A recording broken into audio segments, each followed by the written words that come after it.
Dr. Ugoji Egbujo recently presented a piercing critique of President Tinubu's approach to governance, raising profound concerns about what seems like an ethnic concentration of power that risks tearing Nigeria's social fabric apart. Dr. Egbujo's column in Vanguard newspaper, "Is Tinubu Settling Scores?" dives into the recent string of appointments by Tinubu, suggesting that these decisions may reflect a disquieting bias that goes beyond traditional political pragmatism into a deeper level of ethnocentrism. If Tinubu's choices are indeed motivated by ethnic loyalty rather than national interest, this trend could dangerously derail Nigeria's pursuit of unity, stability, and equality in governance. In his piece published in Vanguard newspaper, Dr. Egbujo meticulously lays out how nearly every major lever of power in Nigeria's justice, security, and economic sectors has been handed to individuals from Tinubu's own Yoruba ethnic group. This is not just about the concentration of influence in one area department, it reaches across the highest ranks, including the Inspector General of Police, the EFCC Chairman, the head of the DSS, the Attorney General, and the Chief Justice of the Federation. With Tinubu himself as the Yoruba president, overseeing these offices, one ethnic group essentially controls the full spectrum of Nigeria's criminal justice system. This level of ethnic homogeneity is unprecedented, leaving many to question the motivations behind it and the message it sends to the rest of the country. Tinubu's choices also evoke questions about the legacy of his political roots. The Yoruba nationalist movements such as Afenifere and Nadeko were once fought against oppression, marginalization, and any form of ethnic hegemony. They championed national unity, social justice, and inclusion, standing firmly against any government policies that favored one group over another. Tinubu himself, a figurehead of this movement, once known for his advocacy of a national conference to address issues of marginalization. His apparent shift toward an ethnocentric governance model then represents a perplexing contradiction and a potential betrayal of these ideals. This shift does not just risk disenchanting those outside the Yoruba ethnic group, it risks disillusioning the Yoruba people themselves, many of whom have long championed fairness and diversity in Nigerian politics. Dr. Egbujo questions if Tinubu is selling scores, but the unsettling truth is that the rationale remains unclear. Unlike the marginalization narratives of the past, there is little bias for suggesting that the Yoruba have been sidelined. Since Nigeria's Fourth Republic, Yoruba individuals have had significant representation, including Tinubu's predecessor, the immediate past Yoruba president Olusegun Obasanjo, who held the presidency. Yet Tinubu's approach, as Dr. Egbujo highlights, borders on feverish ethnic patriotism, critical economic positions from the CBN governor to the ministers of finance, blue economy, trade and industry, and digital economy are now occupied by Yoruba individuals. Even in the military and customs, Yoruba leadership prevails. The entire criminal justice system is in the hands of one ethnic group, and the economic sectors are similarly monopolized, raising alarming questions about whether Nigerians' diversity is truly being represented in Tinubu's administration. Beyond the potential undermining of Nigeria's national unity, Tinubu's decisions have critical implications for governance, especially in a country as diverse and complex as Nigeria. Dr. Egbujo references the recent Mo Ibrahim report, which ranks Nigeria among the worst governed countries in Africa. Nigeria struggles with corruption, a crumbling education system, healthcare gaps, and insecurity are issues that require strong, transparent, and inclusive governance.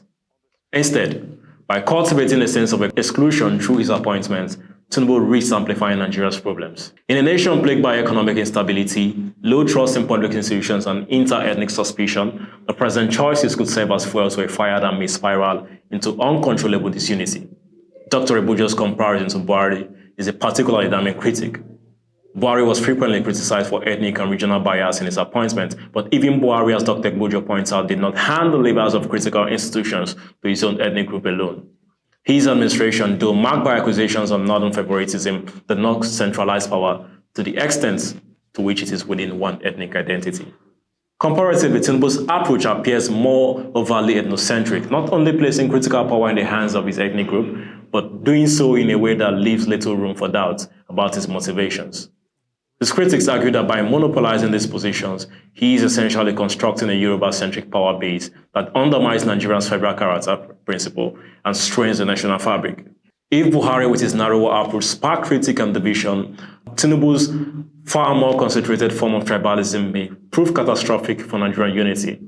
Even more concerning is a missed opportunity for Tinubu to cement himself as a truly national leader. President with Tinubu's background, a man who worked alongside a variety of ethnic and political groups during the democratic struggles of the Nadeko era, should ideally be the epitome of inclusivity.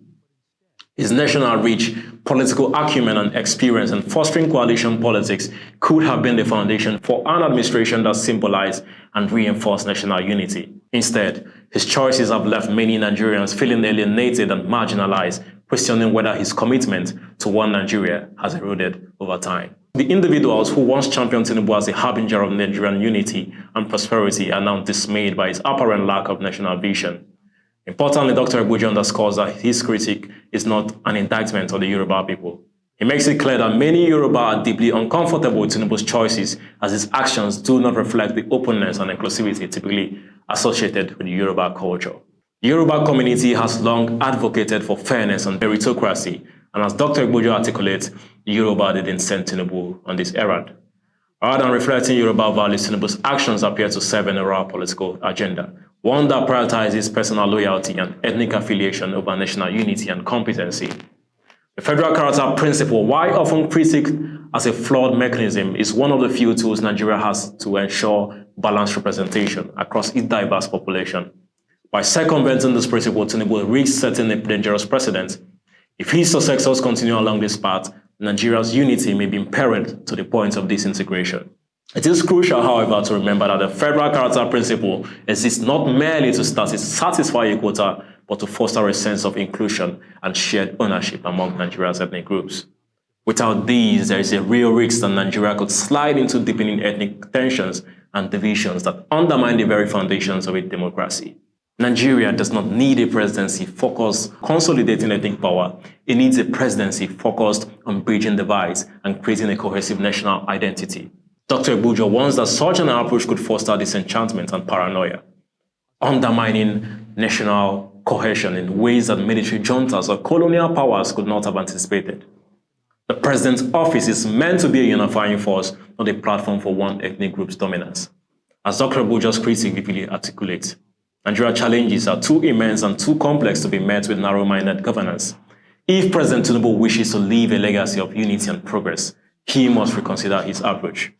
A true leader rises above parochialism and serves as a beacon for all citizens. Nigeria's people are watching. They understand what's at stake and they deserve better. Nigeria's strength has always been in its diversity. President Tinubu's administration should reflect that diversity, not only in words, but in actions. Nigeria's future depends on it. Dr. Egbujo has sounded the alarm. Will Tinubu listen?